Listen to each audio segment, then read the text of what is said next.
just out of curiosity, so because you're into more of the grip part. It's an entryway. It's something that gives me access to like sets and understand the way sets are set up and like the production side and behind the scenes side. But as a grip, it's kind of something you have to do if you're able-bodied. So further down the line, when I get like hit 40 or something, I'm always gonna be like, my back. So Yeah, yeah. I would like to work as a grip and get a good amount of revenue from that, and then I guess profit's the better word for that. But do that, and then on the side, I'll maybe do writing or directing in my free time. It's kind of my goal. Right. So you want to do the writing and the directing. That's the end goal. That's where your passion really lies. That's really where it lies. But for now, gripping is just a way to get contacts and learn about set and how to set certain things up. But I mean, you do enjoy the grip part, though, right? There's a part of me that enjoys it, yeah, but it's nice. It's good work.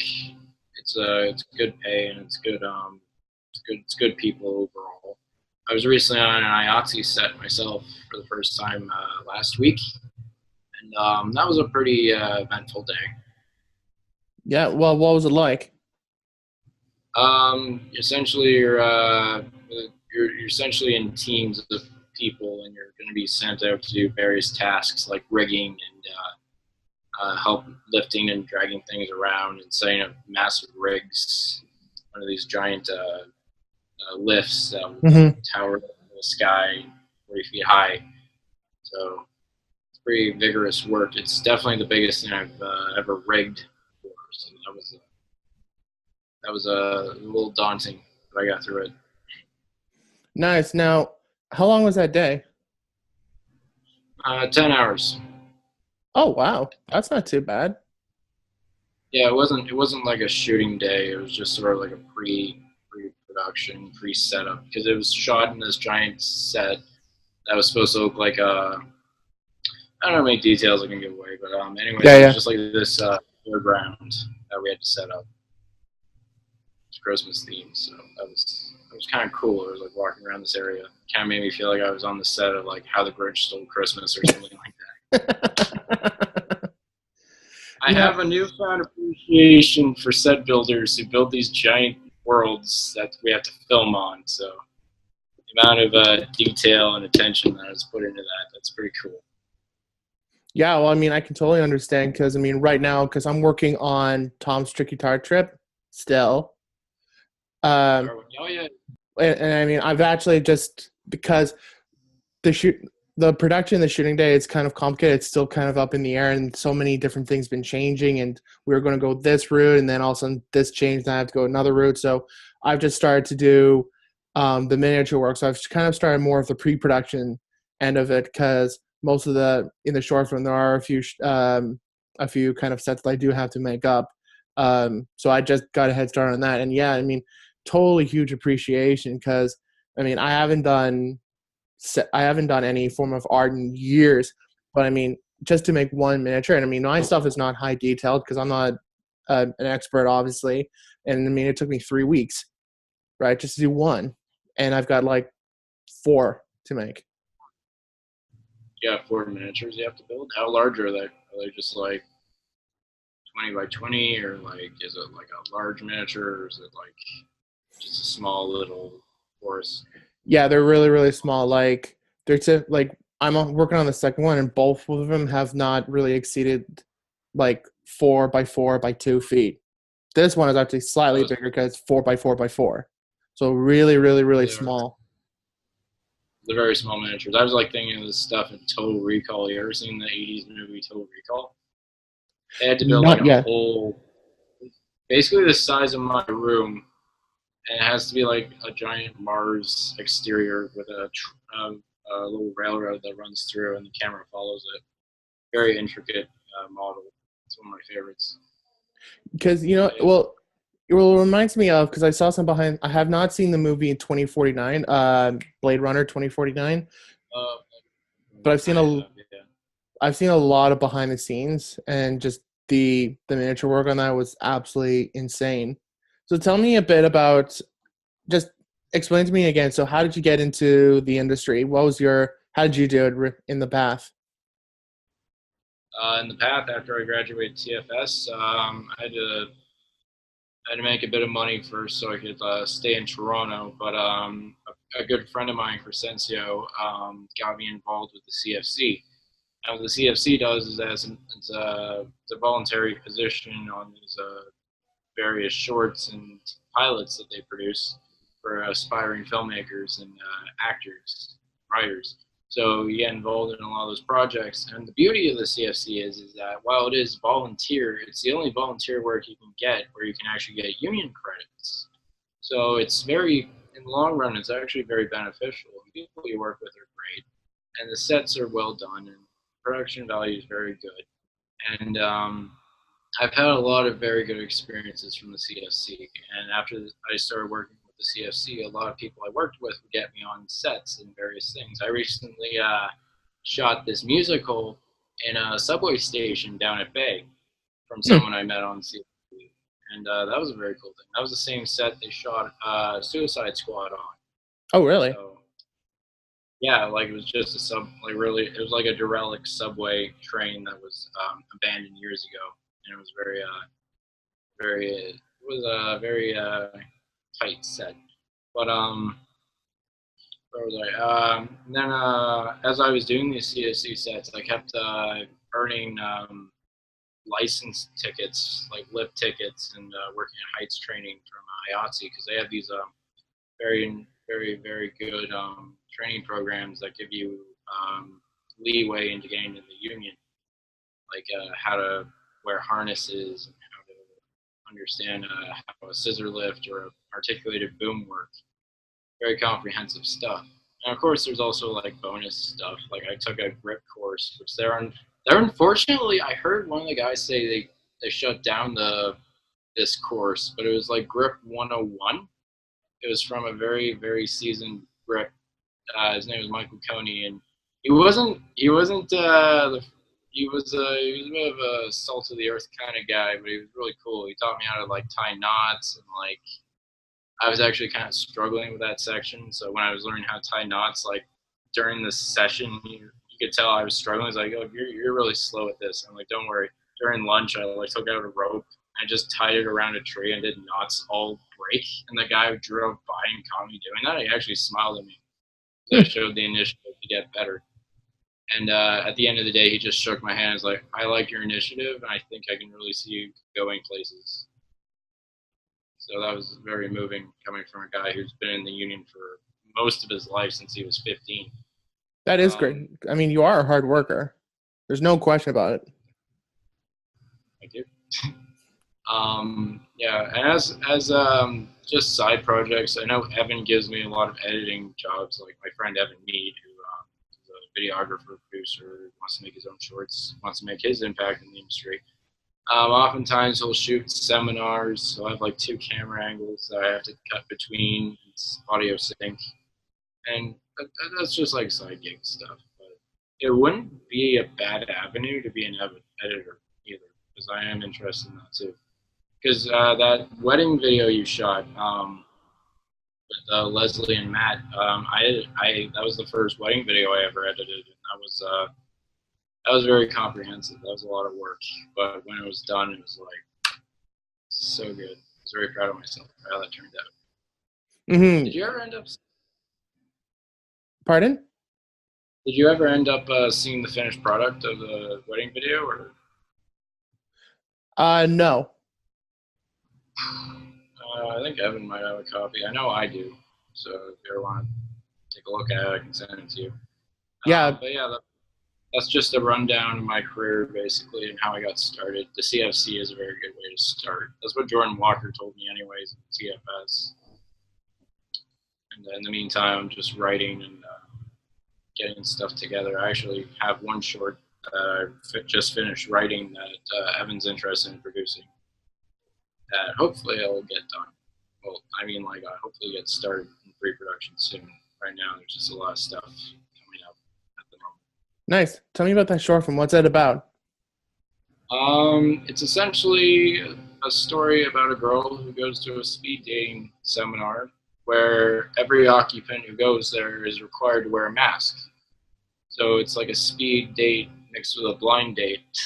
So the idea is that everyone is not allowed to take the mask off, because the idea is they want everyone in the sonar has to see the inside of someone. They have to see past the physical exterior and Hmm. understand how they are on the inside. But the problem is, and it's sort of an allegory for my experiences with online dating and just like meeting people online, like long distance, because there is a separation between what you see and what you hear.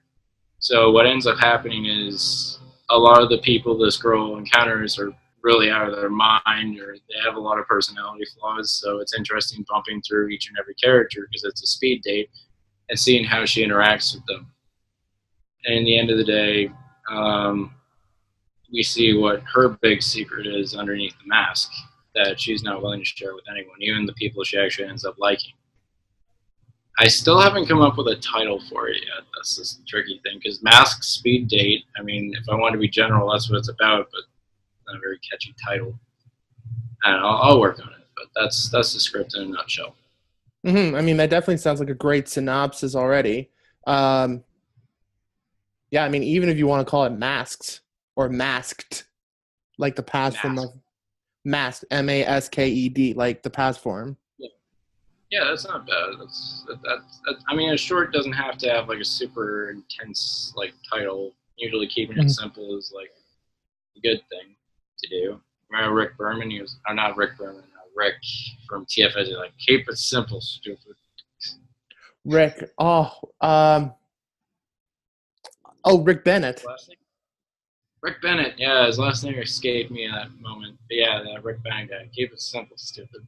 And of course, you did Passing Storm around that time, I believe. I did. Yeah, Passing Storm.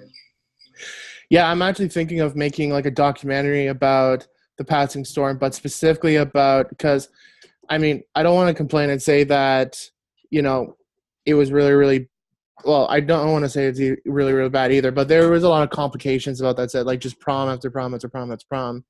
Yeah, you had But a lot of troubles getting that off the ground. Were you able to? Did he like deny you the right to have equipment for this shoot, or because I remember one shoot you had to like borrow equipment from an actual like yeah, production. well, what happened was, so I was granted equipment for the initial weekend, so the principal photography essentially, and then, but see, what happened was that there were so many complications in the sense that one of my actors dropped out the night before.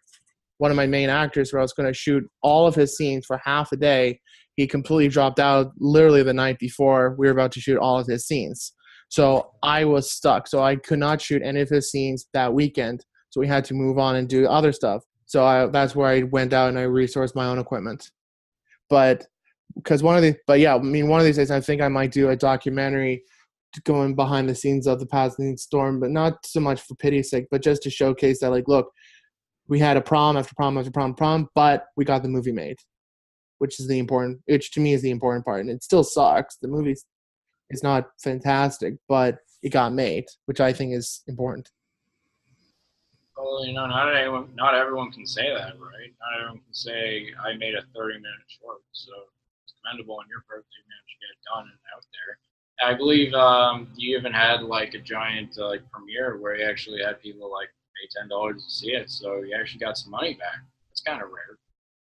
Yeah, I wouldn't say it was a huge premiere, but yeah, I did manage to, because that was the main thing for me. Like everyone else was like, "Oh, I just want to get it to a festival or put this online or get the darn thing made." For me, it was the screening, and that was my prize. That was the end goal. Where I knew, boom, I've made it. And so yeah, it was a small premiere. There was like 50 people that came. Majority of them were friends and family, of course. Uh, it didn't make a lot of money. It made like, a very tiny percentage, but to me it wasn't so much about the money. It wasn't like a business thing where I had to make sure I get that profit or that gross or whatnot. It was just getting it here Yeah. because I wasn't gonna Well, make. Yeah. it's a short film, so yeah, it's not meant to be like a big screening. It's just sort of like you get practice to tell stories and like show things in visual media. Shorts are kind of a good way to get your foot in the door when it comes to being a director. It shows your skill and your style. What movie are you watching tonight? Game Night. It's Ah, it's like this crime comedy with I forget who's in it. I think Jason Bateman's in it. It's kind of like Clue. It's like a murder mystery on a night where these friends are just having fun playing board games. mm-hmm. Yeah, yeah. I wanted to see it 2 weeks ago, but then I got like sick, so I couldn't go anywhere. So now this week is the week I'm doing it. It's at the Carlton. Pretty good. Nice. Is that usually where you go? You go to the Carlton? I like going to Imagine, or it used to be Retro Cinemas. I just like them better because they're a bit more affordable, and you get like $5 Tuesdays, which is really nice. And they're like an indie theater, so they play a lot of like indie films and like art house stuff that you wouldn't see at like a Cineplex or something like that. Mm-hmm. Yeah. They also screen the room there like every last Saturday of the month, so sometimes I go.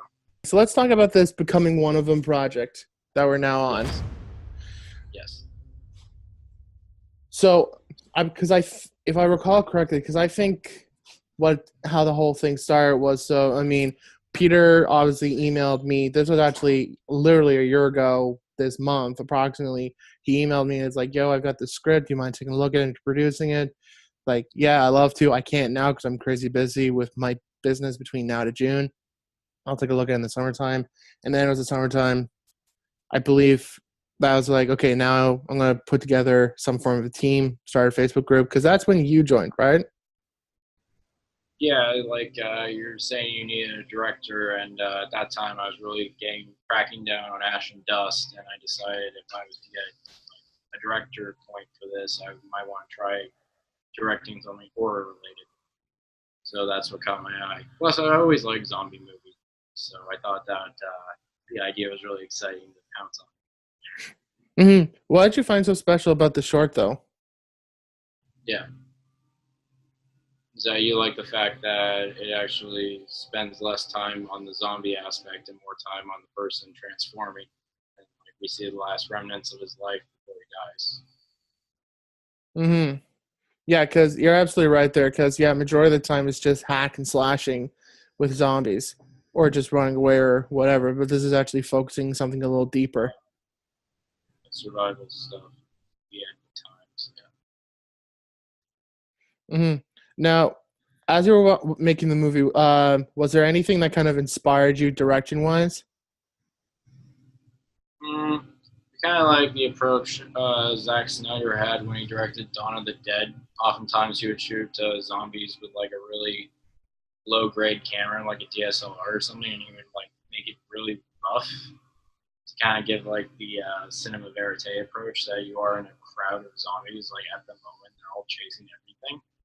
So I kind of like that approach, make it really grungy and like uncomfortable. Mm-hmm. Also, kind of like the visual assonance of like having one thing in the frame, and then the next scene that same object is in the same object area of the frame. When it cuts to it, it's a different area, it's a different period of time. Mm-hmm. It's like things never change. There's always a visual cue that marks that next transition. I always like that. I think the first time I ever saw that was escapes me at the moment, but I always like those kind of edits. Yeah. Kind of like something David Fincher or even Edgar Wright would do, where we always have that carryover. Mm-hmm. I know what you're talking about, and I'm trying to also, for the sake of anyone that doesn't know what we're talking about, I'm trying to think of an example because I have seen this. I have seen something like that multiple times. Just like, oh, one example, Lord of the Rings, The Two Towers. It's been a while since I've seen it, but yeah. Okay, because the only scene that pops in my mind is because there's one side where there's Legolas, Aragorn, and Gimli, and they knows that the hobbits ran into the forest, and then it pans over a tree, like a tree trunk comes over, but as it's panning over, we go to a different set where you see Merry and Pippin running. It's a transitional like thing. Exactly. That was cool. I think another good example would be something like 2001: A Space Odyssey. Now, I know you don't Mm. care for that movie. I don't No, personally no, no, care no, for no, that no, no, movie. No. It's not that I don't care about that movie. It's that is that within 40, I watched 40 minutes into the movie, and I was to the point I was falling asleep because in 40 minutes I did not get introduced to the story. I did not get introduced to any of the characters. I had no idea what was going on, and probably at the time I was probably tired, so that's why I was falling asleep. So I might give it a second chance, but no, I think it's a great movie. It's definitely a classic, and it's earned its way to be a classic. Yeah, it's very influential. But if you've seen the first 40 minutes, you know what I'm talking about. The scene where the primates are like smashing things apart with a bone. They toss the bone out in the air. The bone like rotates like in multiple cuts, and then we cut to outer space, and there's a space station shaped like a bone that flies through space. So Mm-hmm. in one cut, we go from the beginning of man to the advancement of humankind. So that's like a good 5 millennia. So that's pretty. That's considered like one of the greatest jump cuts in history. Mm-hmm. And I agree, yeah, because yeah, it is always funny how yeah, and just in one cut you can still tell so much. It's a lot of clever things in 2001, especially cinematography wise. What would you say are some of your favorite zombie movies? Favorite zombie movies? A good go-to is always the Living Dead trilogy, which is George A. Romero's first three zombie films: Night of the Living Dead, Day of the Dead, and no, sorry, Night of the Living Dead, Dawn of the Dead, and Day of the Dead. Day of the Dead being probably the best one out of the three because it's just so gruesome and dark. But and like Land of the Dead is pretty good too. But I feel like after that, the series kind of went downhill. I also really liked Peter Jackson. He did a movie called Dead Alive, which was one of his earlier films. I think it was the second film he ever made, and it's Okay. unrepentant blood fest. There is so many scenes of people getting like dismembered and their skin torn off and their limbs hacked to pieces. And the finale, the main character takes like a push mower, lifts it up to himself, and just starts mowing down zombies, literally. Very bloody movie, but its tone is so slapsticky. There's one scene where there's a zombie baby, and the main character grabs a sack and starts like whipping it around and banging against a swing set, and there's a hobo there. He's just like, yeah. You would never think a guy making a movie this weird would go on to make Lord of the Rings one of the best book adaptations ever. Book But adaptions. Dead Alive is a good one. I also really think Zombieland's a lot of fun to watch. I like Zombieland a lot too. I think it's very creative and like snappy dialogue and the fun characters. I really like Zombieland too. Oh, and I think my favorite one would have to easily be, in terms of a zombie comedy, would have to be Shaun of the Dead, which is a film by Edgar Wright. It's got like Simon Pegg, and it's Mm-hmm. like it's a zombie romantic comedy of this guy who gets his girlfriend dumps him just before the zombie apocalypse in Britain, and he and his drunk friend Ed just kind of wander around. He's like, "Oh, what are we gonna do? I gotta get my girlfriend back. I want to know if she's okay, but she dumped you. Okay, we gotta go." So he saves his girlfriend, his ex, I guess, and her two friends who don't like Sean very much. And then he has to save his mom and his stepdad, who also doesn't like Sean very much. So it's a very not so tight group of people in a very bad situation who's trying to get into a better situation. Each time they try, things just get subsequently worse until it's a very entertaining movie. And it's also very well directed. There's a lot of quick whip pans and montages that are very fast and very quick. And Mm-hmm. I think Edgar Wright has gone so far as to use like a metronome when he's editing or shooting certain scenes to make sure the rhythm is consistent each and every take. So that's pretty precise directing on his part. Mm-hmm. Yeah, those are the zombie movies I love the most. Now, would you say that any of these zombie movies are great to watch, maybe with a girlfriend? My girlfriend personally hates zombie movies, so I can't Okay. judge. I would say, yeah, if you have a girlfriend who likes horror, horror is usually like a good thing to watch on a date night Because I don't know if you ever seen the movie Ed Wood, but Bela Lugosi's character is just like, want to make out with a young lady, they go to see Dracula. So, you know, it's good. It's nice taking girls out on dates, and horror movies are usually kind of the go-to because they're like, it's like, spook. And you put your arm around them and go like, okay, I got you. Now, is that real or is that just a stereotypical myth? Because I've never understood that fully. What, like the arm around? I mean, yeah, like if you take your girlfriend out, it's the whole point that you want to take them to a scary movie, you enjoy it, they get scared, and then it gives you an excuse to cuddle more. Well, like intense situations, people tend to be more closer knit. So that's kind of like the idea. It is kind of a stock like thing you see in most scenarios, like especially in movies. But like, I don't know, it's fun going out and seeing a horror movie. I mean, it beats sitting through like I don't know, Twilight. Mother's Day, one of those really romantic comedies. I'd rather see Dead Alive than that. Yeah. Yeah, I mean, it all depends on the girl. If she's not into horror, then maybe don't go see a horror movie. Yeah, I would say like it's nice taking them out and seeing.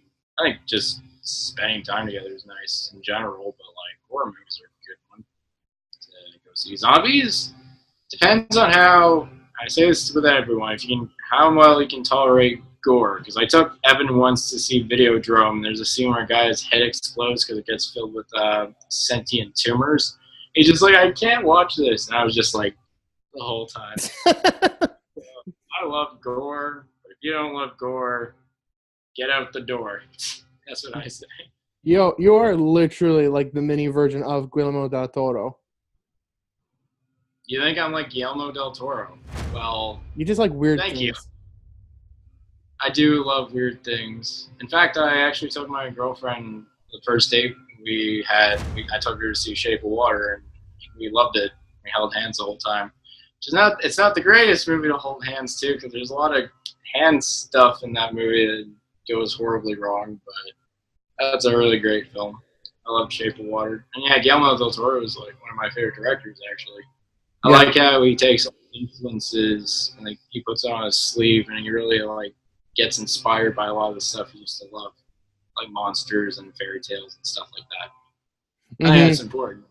I feel like the art you take is equal to the art you make. So totally. I feel like schlocky stuff, and you really take an affinity to that, and you make your own schlocky stuff. Then I feel like that really benefits the work you do. Because if I made if I made a Western, I probably wouldn't do it very well because I don't have an affinity for Westerns. So I feel like that wouldn't be my expertise. But if I did something like a horror comedy or like a science fiction like story, that would be more my style. Or even like a wacky like buddy comedy or something. That would be more my skill set as opposed to like something like Western. Because it's all about what you're interested in. If you're in something that doesn't interest you, then it's a very passionless project. And passion is the main thing you have to have when you direct, or write, or do anything really. No, absolutely, and you're absolutely right. What would you say your favorite movie is of all time? Now I know this might be tricky, but do you actually have a number one favorite movie of all time, or maybe at least a few of your notably favorite movies? I do actually. My favorite movie of all time is Pulp Fiction by Quentin Tarantino. Ah, yes. It's a very, very. It's just such an interesting movie to watch, especially when you look at it in the terms of writing, in terms of editing, and in terms of just plain directing. Because he had a huge cast of stars, and Tarantino worked with a huge cast before. His last movie was Reservoir Dogs, that had like 7 people in it. Mm-hmm. Pulp Fiction it has a huge cast. It has a very intricate story with interweaving tales that all blend together nicely. And I love the characters. I love the dialogue, especially. And there's this one scene I particularly love. It's the Jackrabbit Slim scene because it's like a restaurant. It's like a big diner that's in the shape of like a 1950s wax museum. Like you have all these little waitresses and waiters. They're dressed like 50s memorabilia characters like Buddy Holly, Jerry Lewis. That entire set, believe me, it was a set. It wasn't an actual restaurant. And I think I looked into it. It cost $150,000 to build.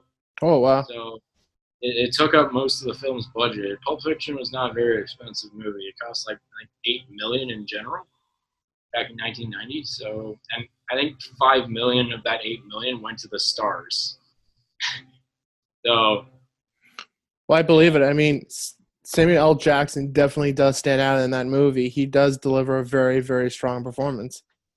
yeah, that's one of his best performances. Actually, I loved his character so much in that. And that was like one of his. I think that was the movie that actually really shot his career up, because before then he was like doing a lot of stuff with Spike Lee, a lot of smaller things. Like he had a lot of bit parts. One of the first movies I ever saw him in was this Eddie Murphy movie called Coming to America. And he just plays a sub, and he just plays like a guy who robs a McDonald's. And he's like, "Oh, everyone stand up!" And Arsenio Hall has a broom, and Eddie Murphy comes out like, "Oh, you will not do that." He's like, "Who the hell is this asshole?"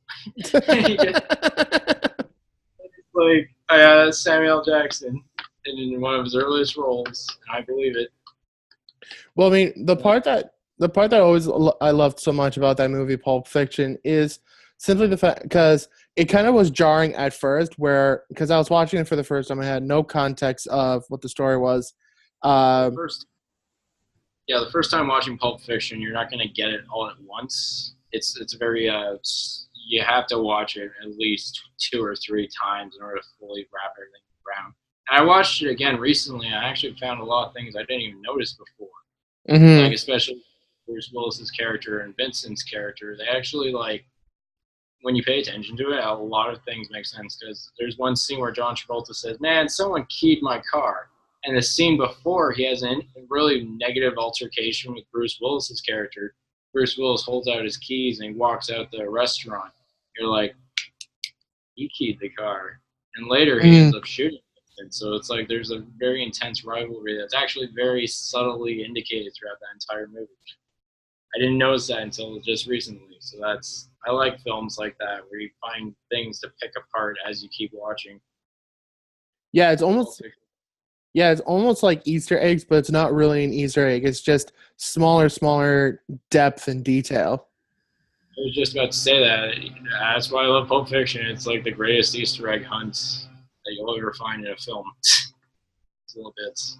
But that's my favorite film personally, would be Pulp Fiction. And I think other ones would be like Clerks, because I really like the amount of sacrifice Kevin Smith did into making a movie. And it has a great script. I love the characters of Dante and Randall. I think they're my favorite characters of all time. Just the way they like interact with each other, and you know they don't come off as really good friends, but by the end you kind of see why they're good friends and why they need each other, and that's always endearing. Clerks 2 is good for that too. Toy Story is another one. It's such an endearing film. I really love all the characters and like the trials and tribulations that Woody and Buzz go through. Yep. I know it subverts like the standard that all kids movies have to be just for kids, because as an adult I still get a lot of nostalgia watching Toy Story. And another film I really love that is not really for everyone would have to be Eraserhead, which is a David Lynch film, and it's like this extreme art house horror film that it's very, very uncomfortable to watch, especially when you're I mean, I keep showing it to people and they keep falling asleep, so maybe I'm just like one of the few people who really likes it, but Eraserhead for me is really impactful.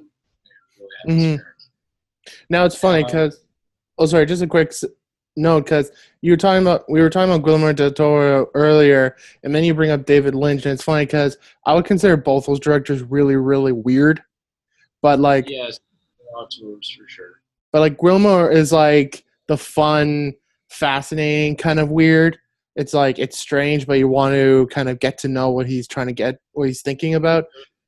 David Finch is like, I'm gonna pull a bullet in your brain and then I'm gonna screw the brain hole weird. That line was from High Fidelity. That was not David Lynch, but yeah. No. But you remember when we used to do those little skits in film school? It's like I'm gonna put a bullet in your brain and I'm gonna screw the brain hole. I'm gonna shoot a bullet in your brain. The brain hole. because exactly. it's like Ex Machina, just like it's not the it's just weird. But anyways, yeah. Went to it though. Did you ever watch So, yeah, Ex Machina? I did, and I thought it was very good. And then I recently saw another thing the director did, Alex Gardner. Who I'm actually really starting to like as a director and writer. Because he wrote Dread, which is one of the most underrated films ever, and he also did Ex Machina, and he also directed Annihilation, which came out recently. It was very, very good. It's probably the best film I've seen this year so far. Hmm. And unfortunately, it didn't really get the level of praise it deserved. But that's pretty good. You gotta search high and low for these things because you'll be surprised what you find when you go out to the cinema and you see something that you don't know much about, and it surprises you, and you're like, yes, more people need to watch this. And you have friends, and they recommend stuff too, and it's like a flea market of films that you didn't even know existed. Mm-hmm. And you always find something that really appeals to you. For sure. So what movies are you looking forward to see? Movies am I forward to seeing? There's Isle of Dogs, which is directed by Wes Anderson, who's a director I really like following. Very good at. I love his cinematography and attention to detail, especially in the production design department. Everything's flat, everything's very symmetrical, but I like that. It catches my eye and kind of sticks with me. Mm-hmm. I love that motion. You're just like, yep. Well, I was just thinking about when you were talking about, going from one room and then passing through a wall into another room, because it really is a trademark in his style. Well, yeah, he likes to keep things flat. He likes to keep things very composed. Royal Tenenbaums is a good example of his use of production design. Same with Grand Budapest Hotel. The entire movie's like color scheme is gorgeous. It's like purples and pinks and like very, very gold yellows. It's a very nice looking movie. But yeah, movies I'm looking forward to: Isle of Dogs, Ready Player One, which is coming out very soon. Mm-hmm. I got the book for Evan on his birthday, and I'm like, yeah, when you finish that, can I borrow it? Because I kind of want to read it too. Because I read like the first chapter, and it caught my eye. That was a fun read, and I hope the movie is just as good as the book. Because Spielberg, I actually haven't seen a Spielberg movie in a while. The last one I saw was The Post, which was his last film. I guess it wasn't that long ago. But I also watched Bridge of Spies. And I wanted to see the BFG, but I never got around to it.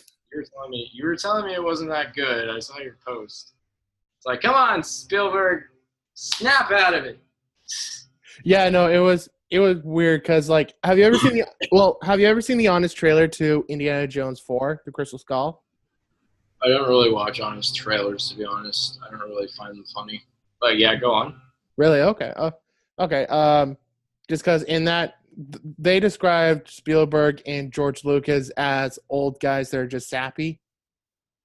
Because just that sappy.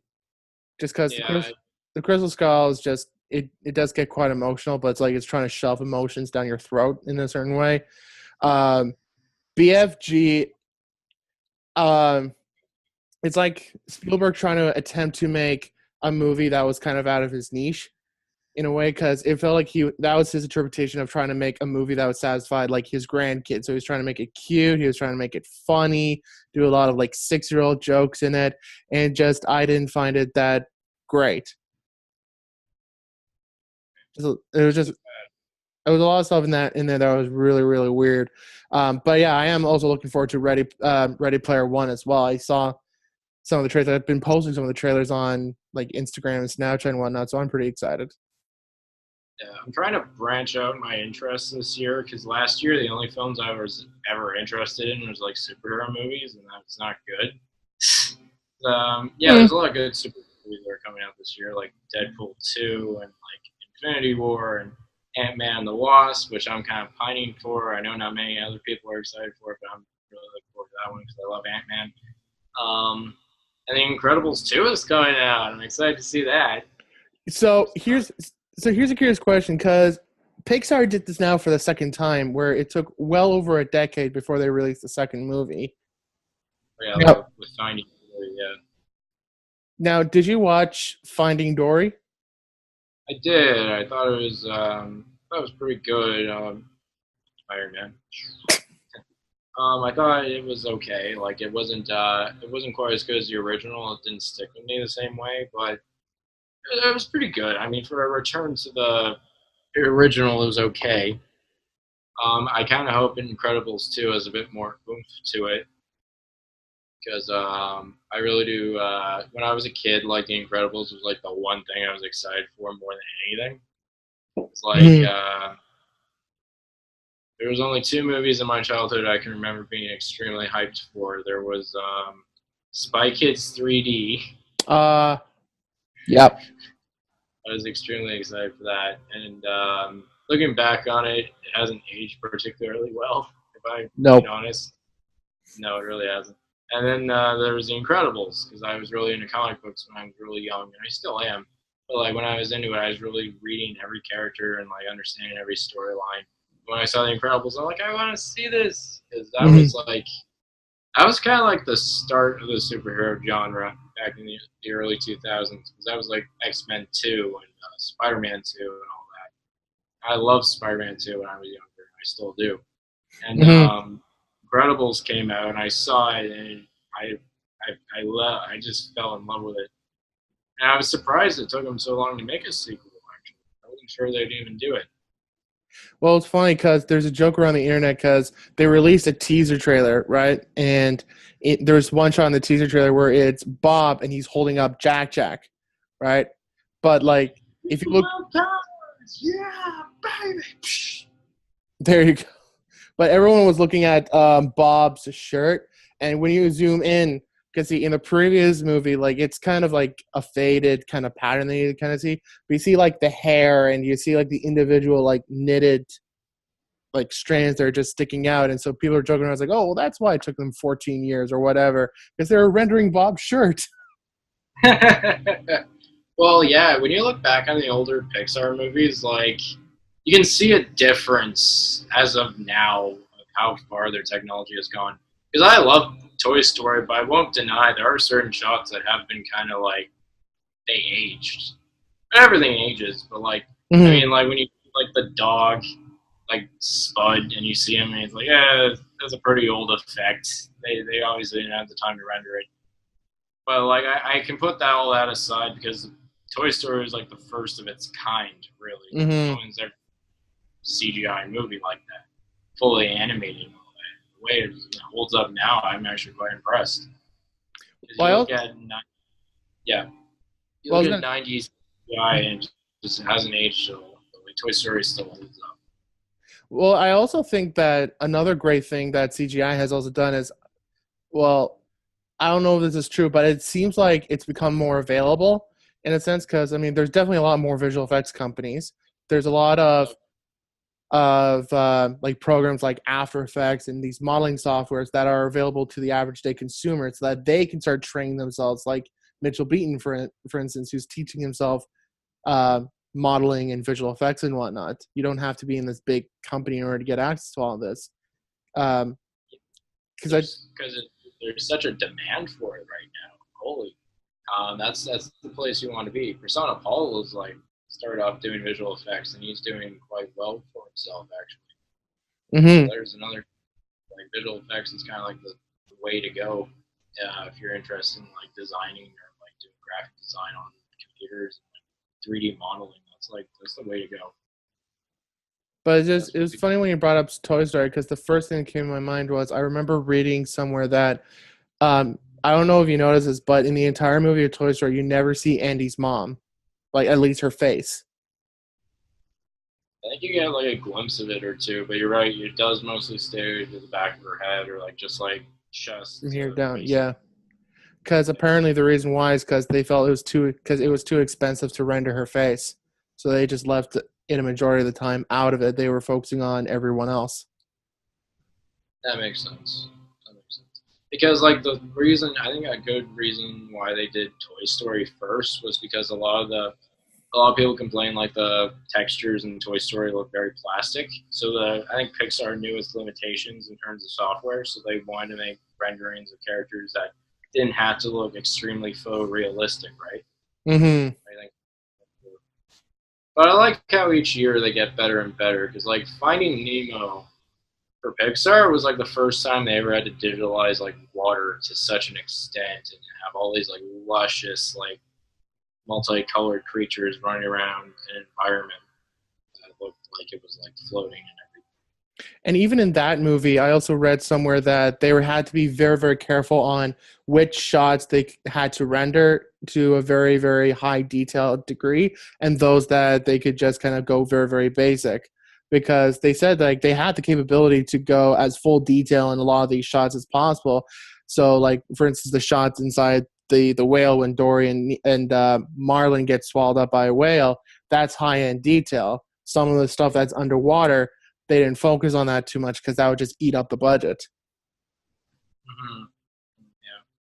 Oh, that's interesting. Going back to The Incredibles, like that was like the first time they really attempted like photorealistic like character models. Because the way they did it was like beforehand, like the one thing Pixar is very good at doing is they'd often like sketch everything beforehand and then render it and like make a 3D model based on those sketches exactly. Because back in the day they didn't used to do that. Usually they would just like create models and like work with that. Because there's one music video that was old in the '80s called "Money for Nothing" by Dire Straits, and that was like the first computer animated music video ever made. And you I can think I tell heard of that. it's just blocks and like polygons, Yes. Mm-hmm. people like very blocky and unnatural. And that was actually done by Canadian group, Canadian Mm-hmm. software tech, Rainmaker Studios. Well, that wasn't what they were called back in the day, but they were the people who went on to make Reboot, as well as like the Ratchet and Clank movie and a couple Hot Wheels movies, and like a bunch of things like that. So they got their start doing very, very early renderings of computer animated artistry. So it's fascinating to see where people begin and where they grow as they go over the years. Actually, you know what? Let's finish up our conversation on that topic right now because that's a very good point. It's funny about comparing people where they start and where they are right now. We started from the bottom and now we're here. Yeah. So, what was the very first project you ever did in regards to telling some sort of a movie, telling some sort of a story through visual arts? Well, before I went to TFS in high school, I used to shoot a lot of home movies on like a camcorder. And I think What the was that first one camcorder? camera, I think I still have it. Just because I still remember my first camera. It was like a JFC camcorder. Bought it for like $500. It was cheap, but it lasted me like 8 years. 8 years, that's pretty good. Mine's still kicking actually. I still shoot it. I can't find it, but I'll let you know. Anyways, so yeah, I used to shoot home movies, and I had a YouTube channel, and I started posting a lot of stuff. I also did like stop motion animation.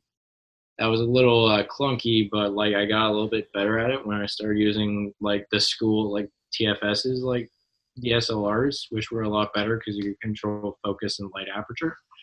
Because when you had a camera, oftentimes they would just autofocus or like use a flash unnecessarily, or there'd be like letters at the bottom. That always Mm-hmm. fucked everything up. But like, You gotta start somewhere. uh, you gotta start with what you work with, what you have, and you get better with when you advance and upgrade yourself. And yeah, the early days of my YouTube channel were a lot of the earlier stuff I used to do. I did this. I think the first video I ever shot was just me fighting myself. It was called Lyle versus Exile. So it was just me versus a dark version of myself, and it was so bad.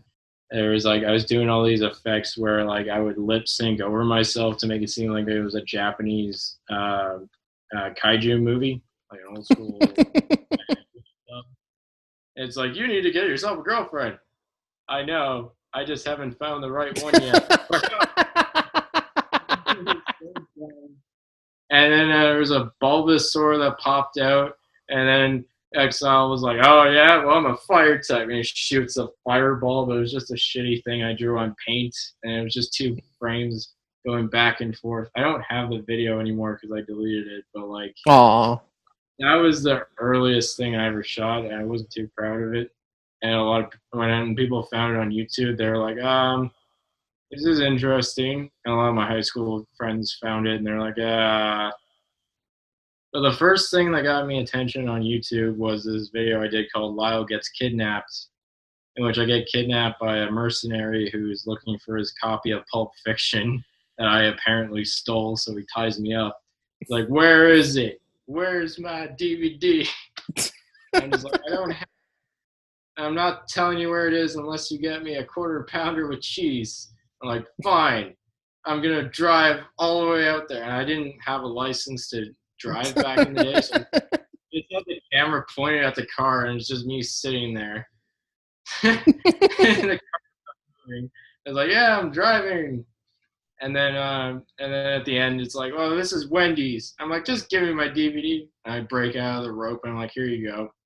And it just ends. It's like a very silly video that I shot mostly by myself. I think I had someone help me. It was just like my neighbor. Yeah. So yeah, those are my early days of shooting something. And then I went on to do Unspoken Romance, which I shot. The first short I shot at TFS, and it was my most recent one. And now I'm onto the Boot project, and now I'm onto this Masked project that Evan wants to do. Wants to help me do. So and listen, do you think you might do like a Kickstarter campaign for that movie as well? No, more than likely, I'll probably have to do that and get some funding. Me and Evan will have to discuss our options when we get there. Okay. Again, we're not in the pre-production phase yet. I just have a script, and I want to finalize it before we do anything else.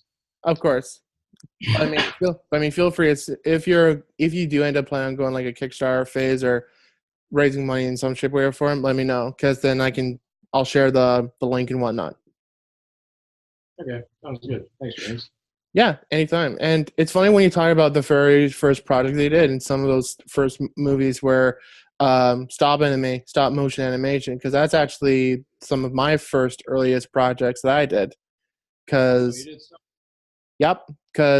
the very, very first project I ever did was I had this Lego version of Pirates of the Caribbean, the Singapore set. Yeah. So I had a Singapore soldier, I had a British soldier, I had William Turner, and I think I had Barbossa. And I just had those four, and I had these various different Lego pieces, and I recreated the entire Singapore set from the Pirates of the Caribbean movie, the entire scene from start to finish, all in the version of stop motion animation. And it took me like weeks. But after that, I started. Yep. When I did stop motion, it usually took me a day or two, but it took a lot more time to edit because I didn't understand how to like drag files in and work with it. But yeah. Wow. So did you do it like shot for shot? Like how did it turn out? I did shot for shot. I was obsessed with Pirates of the Caribbean, so it was very exciting for me to recreate that thing. What was the first software you used?